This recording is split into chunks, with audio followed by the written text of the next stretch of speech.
Bike और cycle दुर्घटना 3 गुरुतर hospital भर्ती।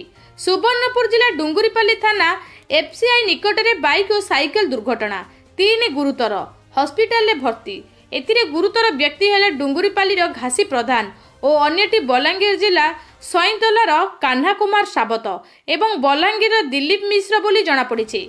घटनास्थल डुंगुरीपाली पुलिस पहुंची बाइक को जबत कर तदंत करुछे। सूचना अनुसार साइकेल जोगे मिस्त्री दुकान बंद करी एफसीआई पटु घर को फेरुवा बेले विपरीत दिगरु बलांगीर पटु आसुथुबा बाइक सहित दुर्घटना घटिथिला।